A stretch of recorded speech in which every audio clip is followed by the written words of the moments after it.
Welcome to the End of Course Show. I am your host, Mr. B. Today we have a very exciting show for you.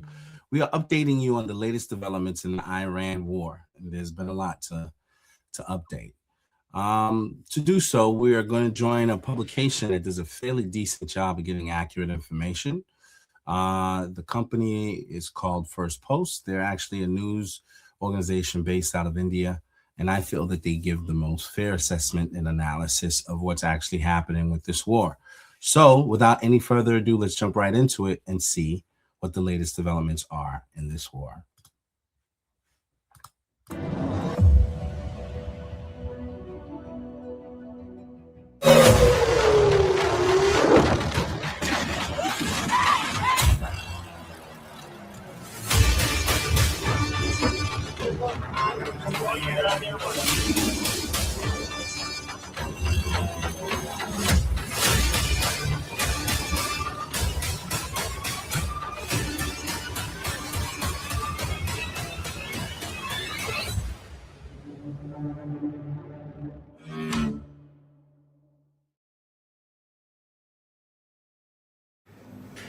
Day 25 of the war. What is happening in West Asia? Are they still fighting or are they talking peace? The answer is they're doing both. Talks behind the scenes and missiles in the air. That is the situation right now. We've seen a lot of confusion around what's happening. Some people are asking, is this a ceasefire? Does this mean that the war will end soon? So first of all, let's set the record straight. There is no ceasefire in West Asia. Israel and the US continue to attack Iranian sites. The only difference is this: President Donald Trump has delayed his attacks on power plants. That's all. But apart from that, all the military targets are still being hit. So simply put, the war is on, which brings us to the latest battlefield updates. What is happening? Iran launched more missiles overnight. Some of these launches are trolling the US president because the missiles feature edited pictures of Donald Trump. At least one of them slammed into Tel Aviv. Several buildings were damaged in this attack. At least 6 people were injured.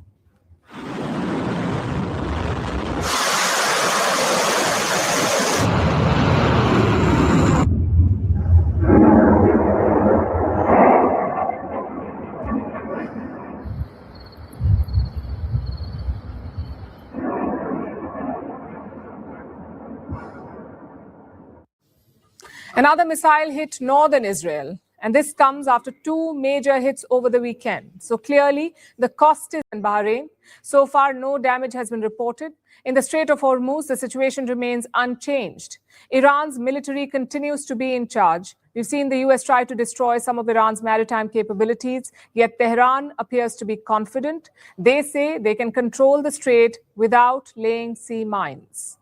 Given our sufficient dominance and capability, there is no need to lay mines in the Persian Gulf, and we will make use of every available means to ensure security whenever necessary. Which brings us to the other side. Israel continues to bomb Lebanon to the north. They hit parts of Beirut and southern Lebanon. So far, more than 1,000 people have been killed in these attacks. That's 1,000 deaths in Lebanon. Plus, more than 1 million people have been displaced.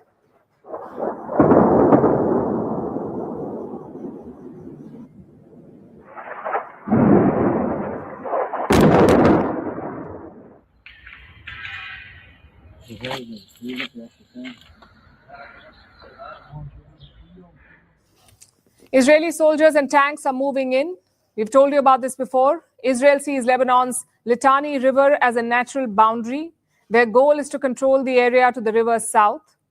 And what about the people living there? Israel's defense minister says they should leave. These people should leave. He says these people cannot return home until northern Israel is secure. The IDF is maneuvering into Lebanese territory to seize a forward line of defense, eliminating Hezbollah terrorists and destroying the terror infrastructure built there. Hundreds of thousands of residents of southern Lebanon who evacuated north will not return south of the Litani River until security is guaranteed for the residents of the north. There are 2 main concerns here. One, a full-blown ground invasion could be a bloodbath. We've seen that in Gaza since 2023. And 2, how long will Israel occupy this land? We know what happened with the West Bank. We also know what happened with the Golan Heights. Will southern Lebanon go in the same direction? And this is a big concern for the world. Yesterday, French President Emmanuel Macron warned Israel. He said occupation cannot lead to peace. At a time when others would like us to believe that security can only be ensured by invading the neighbor we fear, Lebanon reminds us of one thing: the power of universality. No occupation, no form of colonization, not here, not in the West Bank, nor anywhere else, is able to ensure the security of anybody. So the Lebanon front is escalating fast. It's a brutal and expanding battle, and it's drawing in the Iranians as well. Tehran has issued a threat to the Israeli military. They're warning of heavy missile hits on Israeli positions in the north, which brings us to the situation in Iran. Unlike Lebanon, it is harder to gauge what is happening in Iran because Iran is under a complete internet ban. You won't see mobile phone videos. You won't see eyewitness clips from there, not like you see from Israel or Lebanon. Even in the Gulf, they have cracked down on such videos. It is illegal to record and post videos of attacks in Gulf countries. So it's tough to assess the ground situation in these countries and in Iran, of course. What we do have are Israeli and US claims. Israel claims to have hit more than 3,000 targets in Iran. That's 3,000 plus in 25 days of fighting. Overnight, they hit more than 50 targets. These include missile storage facilities and command centers. The US military also continues its onslaught. Overnight, they hit Iran's mobile missile launchers.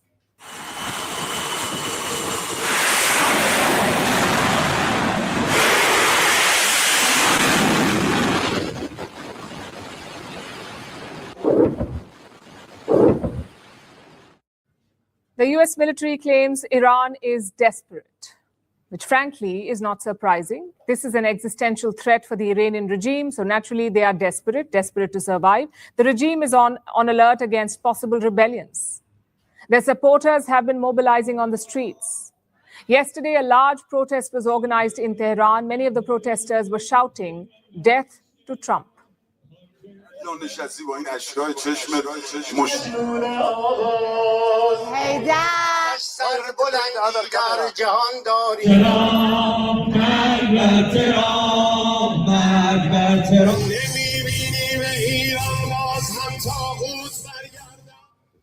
If Iran is desperate, so is Trump.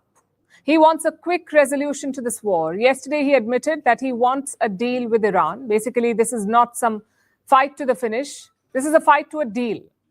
The question is, who can broker such a deal, and where are these talks heading? Well, that's our next story. On Sunday, the US gave Iran a 48-hour ultimatum. Reopen the Strait of Hormuz or we will bomb your power plants. That deadline came and went. In the meantime, Donald Trump blinked. Instead of attacking, he paused. He announced a 5-day pause on attacks against Iran's energy infrastructure. But why the sudden U-turn? Trump says it's because they're talking to the Iranian regime. But to determine whether a broader agreement can be reached, we've had very good discussions, very, very good discussions. And you have to understand, I know my whole life has been a negotiation, but with Iran, we've been negotiating for a long time. And this time they mean business. And it's only because of the great job that our military did is the reason they mean business. They want to settle, and we're going to get it done, I hope. So Trump says they're having very, very good discussions. But discussions with whom? Who are they talking to? You have Washington on one side and Tehran on the other. They don't talk to each other, at least not officially. In fact, Iran says it's all fake news. It says there are no direct negotiations. At the same time, Iran's foreign ministry has said that friendly countries have conveyed messages and Tehran has given appropriate responses. And who are these friendly countries? There are 3 names doing the rounds: Pakistan, Turkey, and Egypt. In the last 48 to 72 hours, these countries have held separate calls. They've spoken to Trump's envoy, Steve Witkoff, and Iran's foreign minister, Abbas Araghchi. In fact, there are a lot of calls happening. Pakistan's foreign minister, Ishaq Dar, talked to Araghchi, then he spoke to the Turkish foreign minister. Egypt's foreign minister talked to his counterparts in Iran and Pakistan. He also spoke to Witkoff and Qatar's foreign minister. And all of this happened on the same day, by the way. So it's a lot like shuttle diplomacy. But Qatar denies that it is taking part in any diplomatic efforts. We support all diplomatic efforts in this regard, whether through official or unofficial channels, and anything that can lead to a diplomatic end to this war. However, I want to emphasize that there is currently no direct Qatari effort to mediate between the two parties. Our focus is entirely on defending our country and addressing the losses resulting from the various attacks. Let's focus on Pakistan for a bit. Reports say Pakistan is desperate to play mediator. On Sunday, their army chief and de facto leader Asim Munir called Donald Trump. Apparently, it was to push for mediation. Meanwhile, their leader on paper, Shehbaz Sharif, called Iranian President Masoud Pezeshkian, not once but multiple times. And what did he tell Pezeshkian? That Pakistan wants to play a constructive role in the peace process. Now look at this post by Shehbaz Sharif. He says, Pakistan is ready to host negotiations to stop the war. Basically, they want to hold a peace summit.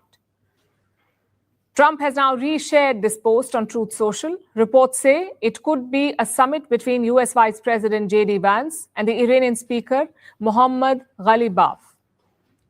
Some reports say Steve Witkoff is already there. If true, this is an ambitious task that Pakistan has undertaken, and we get why. We understand why they want to do it. They're desperate for this war to end. More than 90% of Pakistan's oil passes through the Strait of Hormuz, more than 90% of their imports. Nearly 10% of its GDP goes towards fossil fuel imports. So Pakistan cannot afford costly oil. And that's what it will get if this conflict drags on. But the US plan is not as simple as it looks.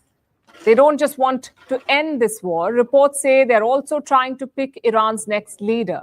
The Americans want to choose Iran's next leader. The name doing the rounds is Mohammad Ghalibaf. He is 64 years old. He is the former mayor of Tehran and the current speaker of Iran's parliament. We'll tell you more about the man later.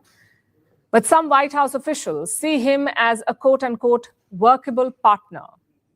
One official even called him a hot option. But we'll see what happens. I think there's a very good chance we're going to end up in a deal. And so we're giving it 5 days, and then we're going to see where that takes us. And I would say at the end of this period, I think it could very well end up being a very good deal for everybody. As good as if we went all the way and just literally annihilated the place, which... The model they're looking at is the one that they have in Venezuela. In January, the US captured Venezuelan President Nicolas Maduro. They struck a deal with his vice president, Delcy Rodriguez. The deal was to keep her in power in exchange for cooperation, especially cooperation on oil. Now, Trump apparently wants the same playbook in Iran. Keep the infrastructure standing, or whatever is left of it. Find someone inside the system who is willing to make a deal, give them protection, and get favorable access to oil in return. But here's the problem. Iran is not Venezuela. Ghalibaf may not play ball. In fact, his public posts are mocking the US. And amid all of this, you have Benjamin Netanyahu, the Israeli prime minister. He's still framing this as a military operation. So the US is calling for a pause, but Israel is twisting it. Earlier today, I spoke with our friend, President Trump. President Trump believes there is a possibility to leveraging the mighty achievements obtained by the IDF and the U.S. military in order to realize the goals of the war in a deal that will preserve our vital interests. At the same time, we are continuing to strike both in Iran and in Lebanon. Well, here's what we have. Too many cooks stirring this peace broth. Will they spoil it completely? We hope not. As things stand, the US wants out, or at least it wants a deal that lets Trump declare victory. Iran is signaling some openness. Pakistan has elbowed its way into the room as a mediator. Israel wants to keep fighting.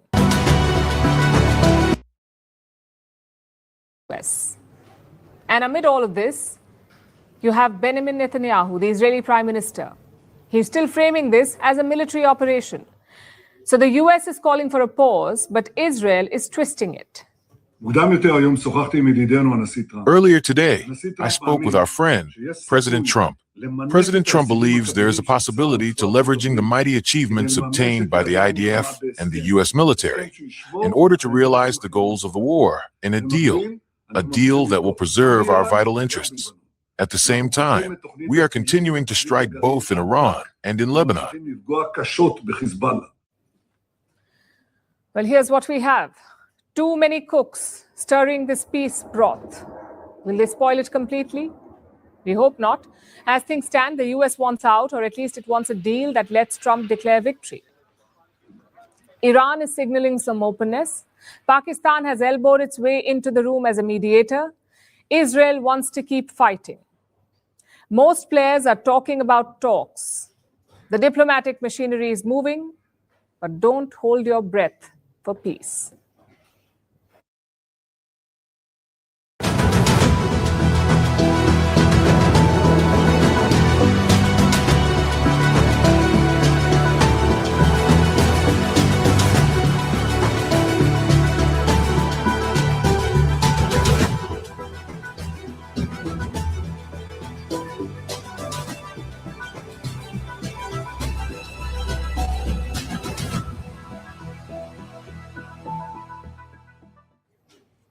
Let's talk about the economy now. While the fighting is still on, for countries like India, a small window has opened up. The supplies are flowing again. Ships are crossing the Strait of Hormuz, and that has been India's endeavor over the past 3 weeks to secure its energy supplies. So far, the relief is limited, but it's welcome. Because like most economies, India too is paying a price for this conflict. You see, this year, 2026, began on a good note. Private sector activity was rising and business confidence was high. We're talking about India.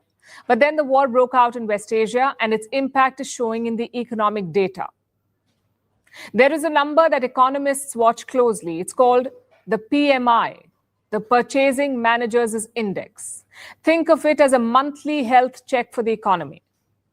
And how does the PMI work? Well, businesses are surveyed for this. There are some very basic questions like, how are they doing for the month? Is their business better or worse? These responses are calculated and they're plotted on a scale from 0 to 100. A score above 50 means growth. A score below 50 means contraction. Now, in the month of March, this score stood at 56.5.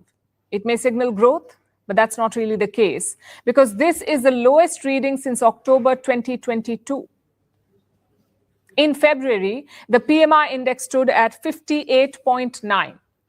So the March numbers tell you that business confidence has dipped. Plus, there are other indicators flashing warning signs like factory activity. Factory output this month was the weakest since August 2021. In February, it stood at 56.9. This month, it is down to 53.8. Same with the services sector. There's a slowdown there too. It dropped to 57.2. That is the slowest expansion since January last year, January 2025. And companies have given 3 reasons for this: the West Asia conflict, unstable market conditions, and rising costs. Basically, this war is testing the resilience of the Indian industry. Today, the Reserve Bank of India issued a warning. This is India's central bank. It says the West Asia war presents a risk for the Indian economy. The RBI called for, quote-unquote, prudent steps to contain any spillovers. Having said that, India's financial position remains strong. The RBI made a mention of that in its report. It said India's foreign exchange reserves are adequate. They're good enough to cushion against external shocks. Now, foreign exchange reserves are essentially India's financial safety net. They're also called forex reserves. These include the dollar, the euro, and the gold held by the RBI. When the rupee comes under pressure or when imports become expensive, these reserves absorb the blow. And how much money does the RBI have in the reserve? More than $700 billion. This is as of the 13th of March, $700 billion. So there is a substantial buffer. But the immediate pressure point is energy supply, specifically gas. LPG, or liquefied petroleum gas. It is the fuel used for cooking in millions of Indian homes. Most of this gas comes through the Strait of Hormuz. Those supplies have been disrupted. although ships carrying gas to India have started crossing the strait. Yesterday, 2 more ships managed to cross, and efforts are underway to move more shipments. At least 6 LPG carriers are still anchored in the Persian Gulf. They are ready to move, but they cannot pass. Together, those 6 vessels are carrying around 300,000 tons of fuel. India needs this supply to stabilize the availability of LPG because there is a clear shortfall. Last month, India imported 2.05 million tons of LPG. This is for the month of February, 2.05 million tons. In March, that number collapsed to 765,000 tons. That's a drop of more than 60% in a single month, and the government has acknowledged the gravity of the situation. Prime Minister Narendra Modi addressed the parliament for the second day today. Yesterday, he spoke in the lower house of the Lok Sabha. Today, he spoke in the upper house of the Rajya Sabha. And the Prime Minister said that the movement of goods still remains a challenge, and that is a matter of concern for India. सभापति जी, भारत का प्रयास है कि तेल हो, gas हो, fertiliser हो, ऐसे हर जरूरी सामान से जुड़े जहाज भारत तक सुरक्षित पहुंचे। लेकिन इस युद्ध से बनी वैश्विक परिस्थितियां अगर लंबे समय तक बनी रहती है तो गंभीर दुष्परिणाम तय है। इसलिए भारत ने अपनी रेजिलियंस बढ़ाने के लिए जो भी प्रयास बीते वर्षों में किए हैं उनको और गति दे रहा है। India is tapping 41 countries to secure its energy supply, so the government has been clear-eyed about the risks. But the scale of this disruption is unprecedented. It will take time to stabilize this. Earlier today, there was a development a short while back. Prime Minister Modi spoke with US President Donald Trump. It was Trump who initiated the call. Prime Minister Modi shared a statement on social media immediately after that. He said, India supports de-escalation and the restoration of peace at the earliest. And there was one line that stood out. The Indian leader raised the Strait of Hormuz. He said, keeping it open, secure, and accessible is essential.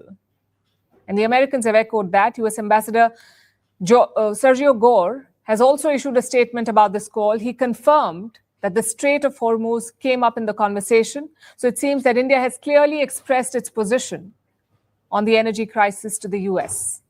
New Delhi wants the Strait of Hormuz to remain open.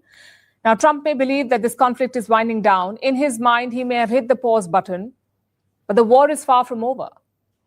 And India, like most other countries in the world, is preparing for the long haul.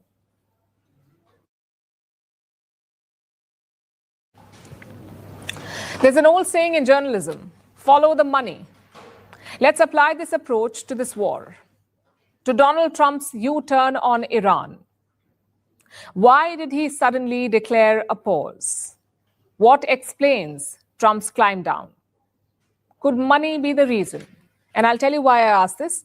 Let me show you a report first. It talks about Polymarket bets on the Iran war. Polymarket is basically a prediction platform. You can bet on real-world events. You can bet on a sports match or a war or a ceasefire. And you can only bet using cryptocurrencies. Plus, the whole thing is anonymous. Your name is not disclosed. Now, look at this report.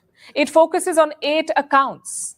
These accounts were created around the 21st of March. They bet some $70,000 in total. And what was their prediction? That a ceasefire deal will be reached by the 31st of March. If that happens, these accounts stand to make $820,000. They put $70,000, they will make $820,000. That is the bet. Now, there are 2 red flags here. One, look at the timing. All these accounts were created last week. And what was happening last week? Trump was escalating the war with Iran last week. Amid this escalation, why would anyone bet on a quick ceasefire? Unless they had some insider information. That's the first red flag. Secondly, one other account has raised some eyebrows. Before the 28th of February, this account placed a bet. It bet on the US attacking Iran. It said the attack would happen, and sure enough, the attack happened. And on cue, you can bet on real-world events. You can bet on a sports match or a war or a ceasefire, and you can only bet using cryptocurrencies. Plus, the whole thing is anonymous. Your name is not disclosed. Now, look at this report. It focuses on 8 accounts. These accounts were created around the 21st of March. They bet some $70,000 in total. And what was their prediction? That a ceasefire deal will be reached by the 31st of March. If that happens, these accounts stand to make $820,000. They put $70,000, they will make $820,000. That is the bet. Now, there are 2 red flags here. One, look at the timing. All these accounts were created last week. And what was happening last week? Trump was escalating the war with Iran last week. Amid this escalation, why would anyone bet on a quick ceasefire?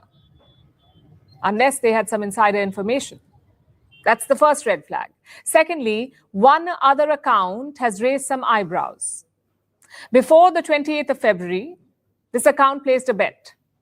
It bet on the US attacking Iran. It said the attack would happen, and sure enough, the attack happened. Trump attacked Iran. Now, that same account has also bet on a ceasefire, and on cue, Trump called for talks. If you put all this together, one question emerges. Is this insider trading? Are these people privy to Trump's thinking? Several experts say yes, that is the case. They think most of these accounts are wallet splitting. Basically, one large investor appears to have created multiple accounts, and all these accounts place the same bet. They seem to know what Trump will do next, so they place a bet and make money. The question is, who is doing this? Who is this investor? Like I said, Polymarket is an anonymous platform, so there is no way to identify who plays these bets. But we saw similar action in the oil market too. Take a look at this timeline. At 6:49 Eastern Time, 733 bets were placed. 733 bets that said oil prices will fall. 6:49 Eastern Time. This was at the New York Stock Exchange. Then 1 minute later, more than 2,000 bets were placed. Let me repeat that. From 733 bets to more than 2,000 bets within a minute, all saying that oil prices will fall. And minutes later, at 7:04 Eastern Time, Donald Trump posted a message. He announced that he would delay attacks on Iranian power plants. Guess what happened next? Oil prices plunged. They fell to almost $84 per barrel, and those traders, the ones who had placed the bets, made millions in profits. Again, there are 2 red flags here. One, we saw the same activity with other oil benchmarks. Bets on Brent crude jumped from just 20 to more than 1,600. 1,600 bets. That too in just 1 minute. Secondly, this was abnormal compared to previous days. The sudden jump in bets was limited to Monday. Coincidence? It certainly doesn't look like it. We saw similar action during the Venezuela attack as well. One trader made $400,000 on President Maduro's capture. Most of his trades were made just hours before Trump announced the mission. Again, was it coincidence? Even then, people doubted it. And I've got more such examples. Let's go back to April last year. That's when Trump announced his global tariffs. A week before that, a trade official sold nearly $30,000 in stocks. 2 days before the tariffs, a State Department official sold $50,000 in stocks. He then bet $50,000 on the markets falling. And as we now know, the markets did fall. In total, more than a dozen US officials exited the markets before the tariffs were announced. Again, was this coincidence? It's a hard sell. And these are just people with official positions. Trump gets most of his advice from close friends and family. For example, his son-in-law, Jared Kushner. Kushner does not hold any official position in the US government. At the same time, he is actively involved in his own business, private business. He runs an investment firm called Affinity Partners. 99% of their assets belong to Gulf states. States like Saudi Arabia, Qatar, and the UAE. This is where Kushner does business. Yet the same Kushner is leading ceasefire talks for the West Asia war. Do you see the conflict of interest? This has been a feature of Trump's presidency. Both Trump and Steve Witkoff own a crypto company. On paper, they do not control it. It's run by their families. But their policies have enriched that same company. At best, this is a conflict of interest. At worst, this is corruption, yet nobody bats an eyelid. All these allegations require a detailed investigation. Only then can we identify these secret poly-market traders. But the money trail does not end with them. Two other groups are also minting money from this war. First, the defense companies. You may not see it now, but wait till the war ends. The US will work overtime to replenish its arsenal. Plus, chances are they will expand the production of specific systems, like the THAAD missiles, the Patriot missiles. All of this means a windfall for defense companies. Trump wants a $1.5 trillion budget for the US military, $1.5 trillion. A big chunk of this money will go to weapons companies. That's one. Secondly, the energy firms will earn a windfall. The US is the largest producer of oil and gas in the world, and the status quo benefits their firms. Gulf oil and gas is stuck in the Persian Gulf. Russian oil and gas is off limits for Europe. Venezuela and Iran lack capacity. So what are we left with? The United States. They're getting more deals from Europe and India, that too at higher prices. These firms stand to get $60 billion in extra profits, and this is the story of all American wars. The country they attack loses out. The American soldiers lose their lives. The American consumers pay higher prices. Meanwhile, American companies, they mint billions of dollars.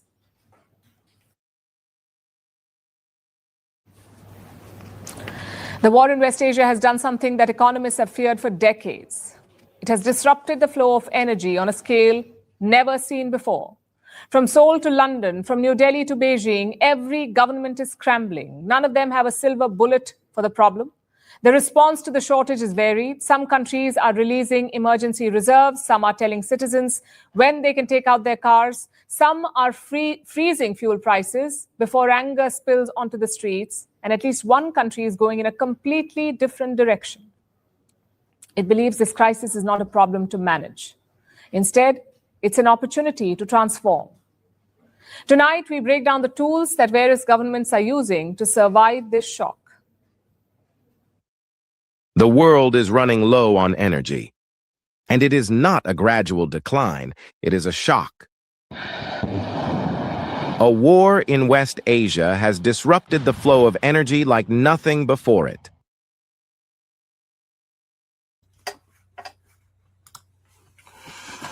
Okay, I wanted to weigh in on some of the stories that's been covered so far. One of the stories that they've talked about has been the advancement of, I guess, Israel taking certain positions in Lebanon to create a buffer between the northern part of their country and potential points of attack. I don't know where they do that at, to be totally honest. You know, is it valid for a country who's doing a military operation to now invade another country for the sake of establishing a buffer to limit their losses? I don't know. But this is the first time I've ever heard of that. And, you know, for anybody who may be familiar with such a thing, fill me in. Let me know if that's something that's commonly done. But to my knowledge, I've never actually heard of that process being done.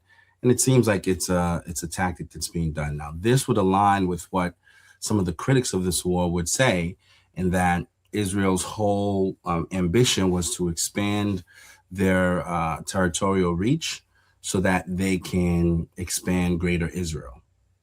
So this seems to align with that. But I'll leave that to my individual viewers to make their own determination. There was other stories covered about Trump bluffing, essentially, where he talked about potentially, you know, blowing up major oil fields in Iran and attacking their power structure, thereby putting that country in darkness. And Iran responded by saying, if you do that, then we'll take these actions against some Gulf states and attack, water supplies and things of that nature for some of these Gulf states, thereby escalating the matter even more and reducing the capacity of oil to be delivered throughout the world. And in so doing, Trump backed down.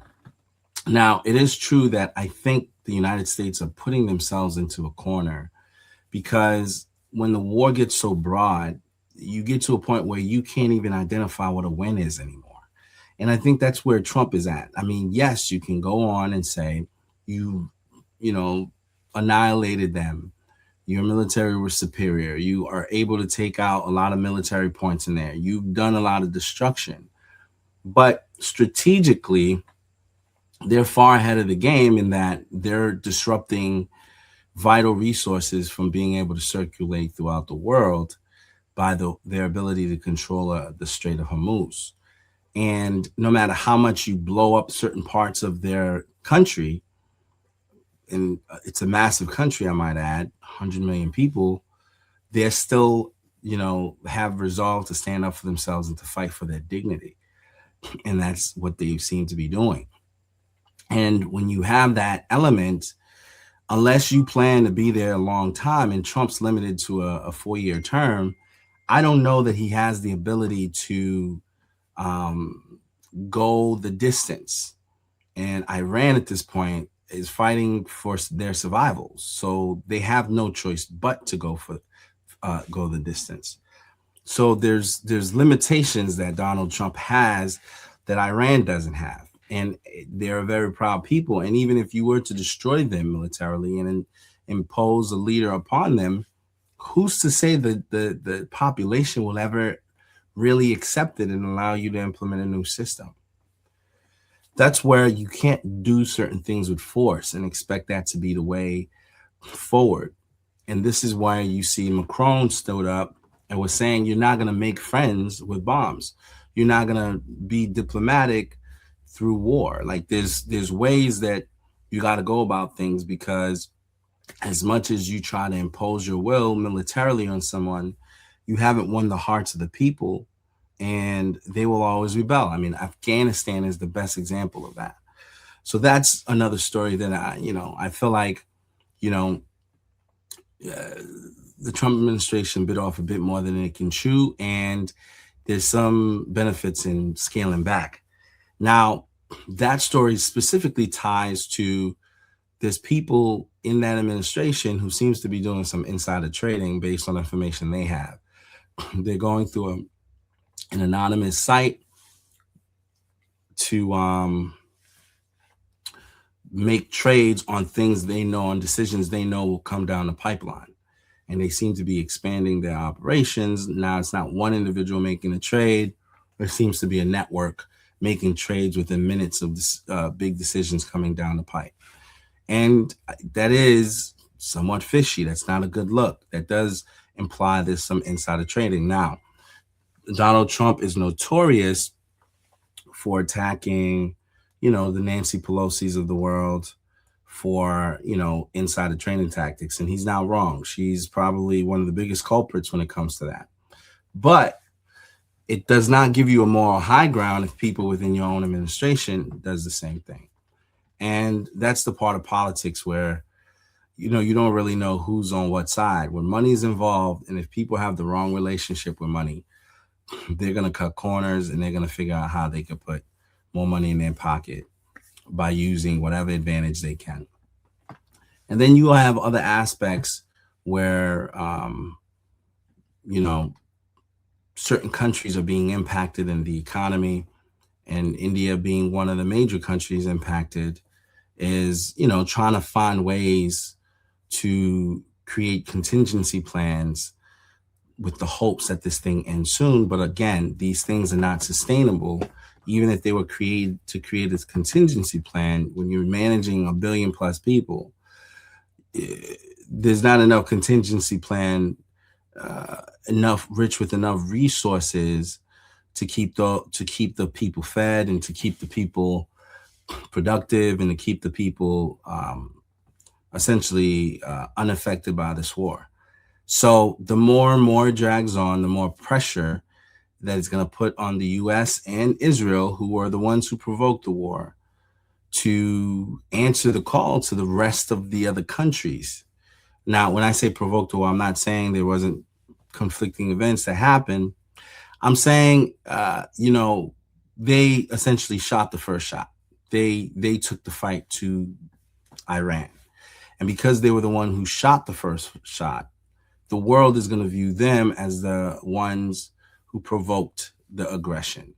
And naturally, they'll eventually have to take a side when it starts to affect their economies, their people, and their resources. So that's sort of my take so far, and we'll jump back into the next story. But I do think that, again, we may have bitten more than we can chew. How are governments around the world responding to the challenge? The response has been varied, but it falls into a clear pattern. Some countries are controlling supply, others are capping prices. A few are restricting how energy is used, and one has taken a completely different direction altogether. The first tool is supply control. This means governments stepping in to decide where energy goes and where it does not. In India, the government invoked emergency powers. This tool is rarely used, but it allowed the government to redirect energy supplies across the entire system. Refineries were ordered to maximize production of LPG. To protect that supply, India cut gas allocations to industrial users. Factories came second. Kitchens came first. The government also barred households with piped gas connections from refilling LPG cylinders. India also moved to secure its import pipeline. It expanded its energy supply network from 27 countries to 41. The logic is straightforward. Do not depend on any single region. China took a similar approach, but in the opposite direction. Where India restricted what came in, China restricted what went out. It banned the export of refined fuel, keeping its petrol and diesel within its own borders. Japan took a third route entirely. It released supply it had already held in reserve. Prime Minister Sanai Takaichi confirmed the decision this week. Japan announced its biggest ever release of emergency oil reserves. The government approved the release of 15 days' worth of private sector reserves. 3 countries, 3 versions of the same tool, control what moves and where. The second tool is price control. When fuel prices rise sharply, they hit ordinary people the hardest. So governments across the world have moved to limit how much prices can rise, and in some cases bring them down. Spain launched a €5 billion plan that cuts the value-added tax on petrol, reducing the cost at the pump by 30 euro cents per liter. Portugal and Sweden announced similar measures. Vietnam waived customs duties on fuel imports through April. Taiwan introduced a mechanism that absorbs 60% of any price increase before it reaches the consumer. Germany banned petrol stations from raising prices more than once per day. Brazil suspended taxes on diesel. Morocco introduced a direct subsidy for road transport firms. Greece capped profit margins on fuel and supermarket goods for 3 months. It also set aside €300 million in direct relief for households and farmers. The third tool is rationing. This is the most direct intervention of all. Governments telling citizens how much energy they can use and when. South Korea moved on multiple fronts simultaneously. Cars will be allowed on the road based on their license plate numbers. Odd and even plates on alternate days. A hard cap on road fuel consumption. If the energy situation worsens, those restrictions will extend to private vehicles as well. South Korea is also restarting nuclear reactors to raise power generation. And it has eased its own limits on coal use in power plants. a measure it had previously stepped back from on environmental grounds. The crisis forced a reversal.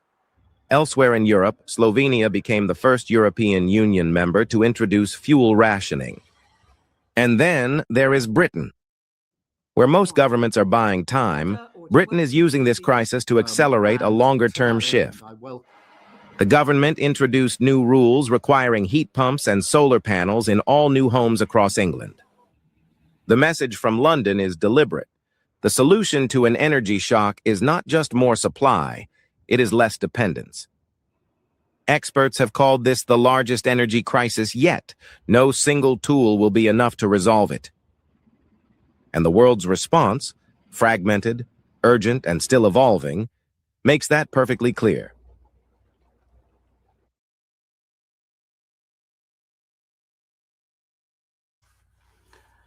I think this is very interesting because it highlights how one decision can have a huge effect on the world. We are a global economy because, different countries are reliant on the production of other countries. So when one thing happens, there's a trickle effect that goes down the pipeline to affect other people. And so this highlights why making critical decisions are so key and so important, and why our leaders need to be mindful of the decisions that they make. Sometimes when you make a decision and you make the decision, whether it's for ego, whether it's for applause, whether it's to get praise, the decision has an impact that's going to affect people on so many different levels that you have to be mindful of it, and you have to keep that in consideration. And I think the decision that was made here didn't factor in all these effects. I think the calculation was, when they made the decision to attack the core and to take out the leader, they thought the people would have overthrown the regime, and therefore there wouldn't be much fight, and therefore the same outcomes that was gotten in Venezuela would have happened here. And unfortunately, that was the wrong calculation, because apparently that decision had a good secession plan, and they're still standing. So as long as they're standing, it's further proof that whoever it is that analyzed this process didn't understand how deep that regime is intertwined in that country's way of doing things. And that not being able to see that clearly is now resulting in all these trickle effects. That is the direct result of us choosing to attack this country. And we have to see how it plays out. But again, to watch this in real life shows in our own personal lives, when we make decisions, there is trickle effects that happens related to those decisions. So I think there's a lot of lessons that can be extracted from this. Wars tend to be inconsistent. The momentum, the tactics, the outcomes, all of it changes. But the goals largely tend to remain the same. Not with Donald Trump, though. The US president keeps shifting the goalpost. One day he wants a surrender. Next day he wants a deal. One day he wants to abandon the Strait of Hormuz. Next day he wants to control it. So tonight, let's look at Trump's shifting war goals. Within 2 weeks of fighting, he claimed victory over Iran. He said the war has been won. Largely tend to remain the same. Not with Donald Trump, though. The US president keeps shifting the goalpost. One day he wants a surrender. Next day he wants a deal. One day he wants to abandon the Strait of Hormuz. Next day he wants to control it. So tonight, let's look at Trump's shifting war goals. Within 2 weeks of fighting, he claimed victory over Iran. He said the war has been won. But now he says he wants a deal. You can only do, and we've won. Let me say, we've won. You know, you never like to say too early you won. We won. We won the bet. In the first hour, it was over. They want very much to make a deal. We'd like to make a deal too. We're going to get together today.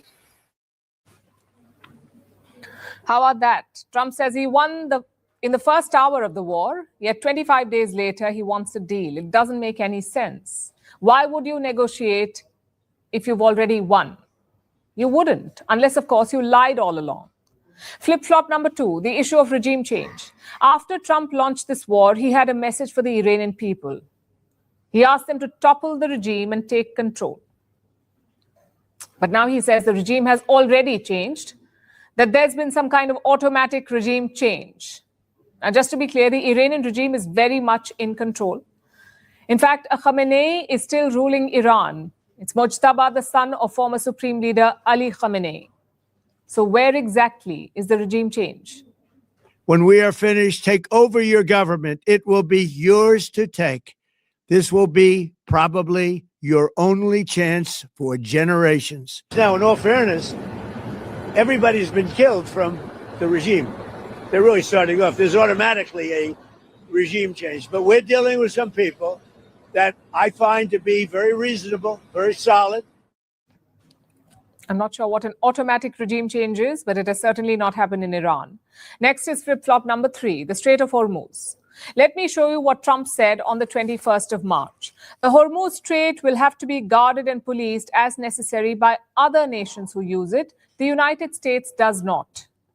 If asked, we will help these countries in their Hormuz efforts, but it shouldn't be necessary once Iran's threat is eradicated. So Trump said that he would not secure the Strait of Hormuz. Other countries that use the strait should do it. But listen to what he said yesterday. Iran still be able to control the flow of oil? Be jointly controlled. By who? Maybe me. Maybe me. You want the United States to be Me and the Ayatollah, whoever the Ayatollah is, whoever the next Ayatollah. So now he wants to control the Strait of Hormuz. Again, no explanation why. Which brings us to the final flip-flop, Iran's missile program. When the war started, Donald Trump wanted to obliterate it. He wanted to raise Iran's missile stockpile to the ground, but now he just wants to keep it low-key. Listen to this. We are going to destroy their missiles and raise their missile industry to the ground. It will be totally, again, obliterated. We want to see no nuclear bomb, no nuclear weapon, not even close to it. Low key on the missiles. We want to see peace in the Middle East. I know words are not Donald Trump's strong suit, but obliterated and low key are worlds apart. If you put all this together, what picture do you get? A picture of climb downs. Trump has pulled back on each one of his war goals, whether it's regime change or missiles or the Strait of Hormuz. There is only one issue on which he's been consistent, and that is the nuclear issue. Donald Trump has repeatedly said that Iran cannot have a nuclear bomb. He also wants Iran to give up its uranium stockpile. Iran has around 400 kilos of enriched uranium. Most of it is buried underground in Isfahan, and Donald Trump says Iran must surrender it. But guess what? This was already being discussed. Look at what the mediator Oman was saying. Iran had already agreed to zero uranium stockpiling. They were also ready to give up their enriched uranium, meaning these terms are already on the table. Then why did Donald Trump attack? And most importantly, what did this war achieve? We still don't know how this fighting will end, but if it ends tomorrow, for instance, it would be a major failure for the United States. The regime is still intact, the missiles are somewhat intact, and the drones are still flying. Yes, a lot of ships and launchers have been destroyed, but remember, all those things can be rebuilt because you cannot bomb away the knowledge or the technology. And if Iran tries to rebuild, what will Israel and the US do? Will they bomb again? These are the questions facing Donald Trump and Iran. Both sides want a permanent answer to these questions. Now, we don't know what those answers are, but it certainly wasn't war.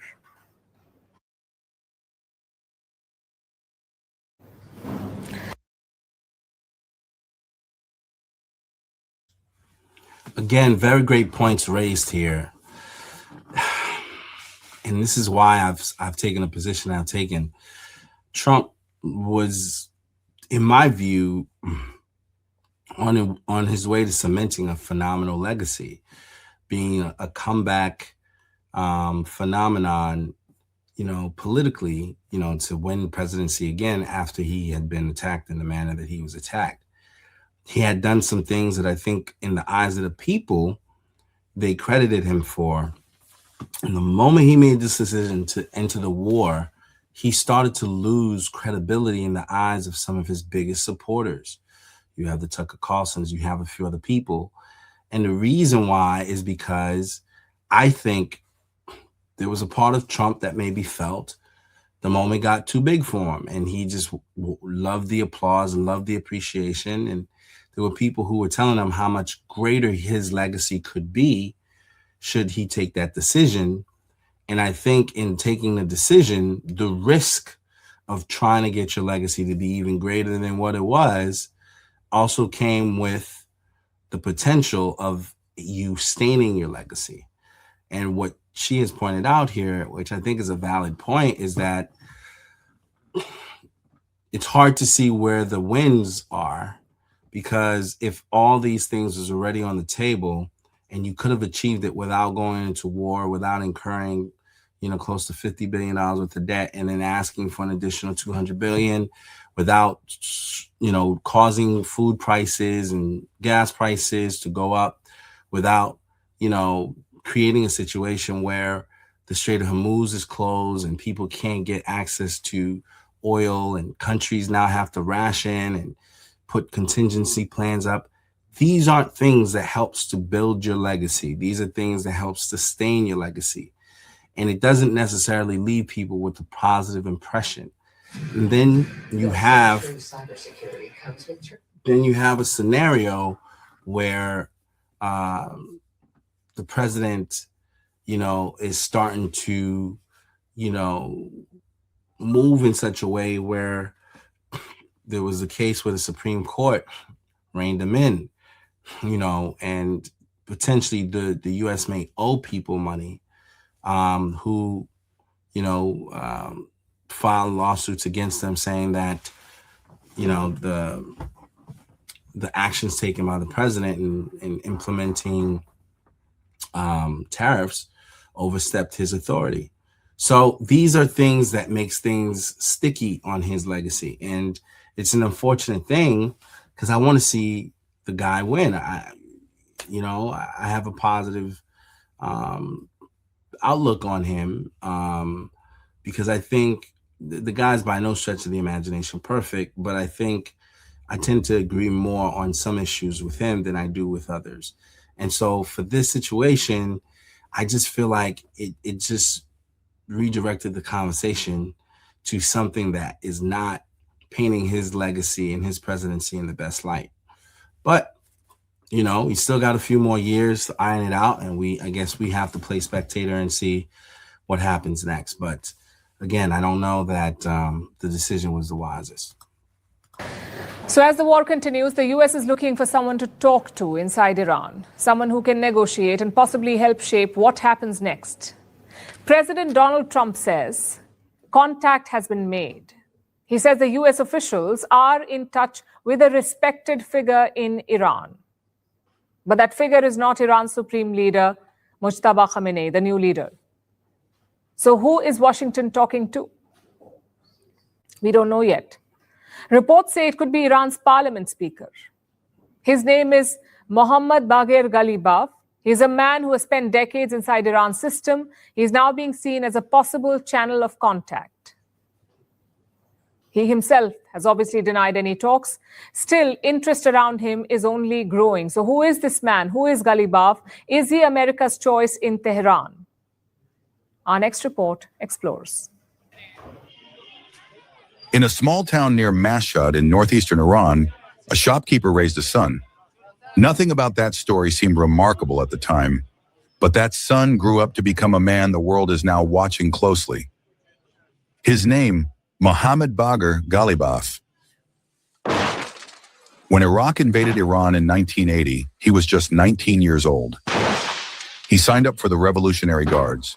and within 2 years, he was already commanding a brigade. Most soldiers take decades to reach that kind of rank. Golubov did it before he turned 22. That early hunger never left him. After the war, he trained as a military pilot and later went on to lead the Revolutionary Guard's entire air force. Then he moved into internal power. He took charge of Iran's national police, where he modernized the force, but he was also linked to crackdowns on protests. From there, he entered politics, more than a decade as mayor of Tehran. But this is where Golubov became harder to define. For all his Revolutionary Guard credentials, he kept doing things that hardliners simply don't do. He attended international conferences, gave interviews to foreign media outlets, and told the West they should trust Iran. I would like the West to change its attitude to Iran and trust Iran, and rest assured that there's an attitude in Iran to advance issues through dialogue. His own opponents were so rattled by this that they compared him to a modernizing Shah. To them, he seemed unusually comfortable with the outside world. Golubov didn't push back on that comparison. He also ran for president at least 4 times and lost every single time. Yet despite those failures, he kept climbing. In 2020, he became Speaker of Iran's parliament. A man who could not win at the ballot box had found another route to power. For years, nobody could fully figure him out. Was he a pragmatist inside the system, or a hardliner adjusting his image? But then came February 28th, and everything changed again. On that day, a U.S.-Israeli airstrike killed Supreme Leader Khamenei. Iran's power structure, built over decades, was shaken almost overnight. Khamenei's son Mojtaba stepped into the role, but he hasn't been seen since. Nobody knows who is actually in control in Tehran. And that vacuum is exactly where Washington's gaze has landed, on Golubov. But we're dealing with a man who I believe is the most respected and the leader. It's a little tough. We've wiped out everybody. Not the Supreme Leader? No, not the Supreme Leader. Washington is searching for someone inside the Iranian system willing to make a deal. Someone who understands power in Tehran and can still negotiate. The man who lost 4 presidential elections is now... Hey Siri? Actually, never mind. You don't even listen anyways. I've been trying to make this work, but honestly, it's not me. It's you. You mishear me constantly. You spell like everyone's name wrong. You keep all my and rambling and make me sound unprofessional. You only work in your world, your apps. You won't meet me where I actually work. I've met someone who actually gets me and meets me where I am. It's called Whisper Flow. Check this out. Hey Cheryl, can you send me the... Is Golubov actually talking to Trump officials? He entered politics, more than a decade as mayor of Tehran. But this is where Golubov became harder to define. For all his Revolutionary Guard credentials, he kept doing things that hardliners simply don't do. He attended international conferences, gave interviews to foreign media outlets, and told the West they should trust Iran. I would like the West to change its attitude to Iran and trust Iran, and rest assured that there's an attitude in Iran to advance issues through dialogue. His own opponents were so rattled by this that they compared him to a modernizing Shah. To them, he seemed unusually comfortable with the outside world. Golubov didn't push back on that comparison. He also ran for president at least 4 times and lost every single time. Yet despite those failures, he kept climbing. In 2020, he became Speaker of Iran's parliament. A man who could not win at the ballot box had found another route to power. For years, nobody could fully figure him out. Was he a pragmatist inside the system, or a hardliner adjusting his image? But then came February 28th, and everything changed again. On that day, a U.S.-Israeli airstrike killed Supreme Leader Khamenei. Iran's power structure, built over decades, was shaken almost overnight. Khamenei's son Mojtaba stepped into the role, but he hasn't been seen since. Nobody knows who is actually in control in Tehran. And that vacuum is exactly where Washington's gaze has landed, on Golubov. but we're dealing with the man who I believe is the most respected and the leader. It's a little tough. We've wiped out everybody. Is that the Supreme Leader? No, not the Supreme Leader. Washington is searching for someone inside the Iranian system willing to make a deal. Someone who understands power in Tehran and can still negotiate. The man who lost 4 presidential elections is now one of the most scrutinized figures on the planet. Ghalibaf, for his part, is pushing back. No negotiations have been held with the US, and fake news is used to manipulate the financial and oil markets. But the US isn't backing down, with officials saying his denial is simply internal posturing. And so the world is left with a question that nobody can fully answer yet. Is Ghalibaf actually talking to Trump officials?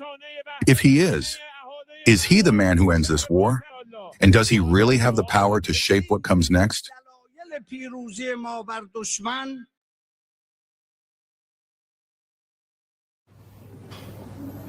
Our next story is about a habit that most teenagers seem to have today: spending hours on their smartphones or looking at some screen. It may seem normal these days, but experts are raising concerns. A new study is out. It says excessive.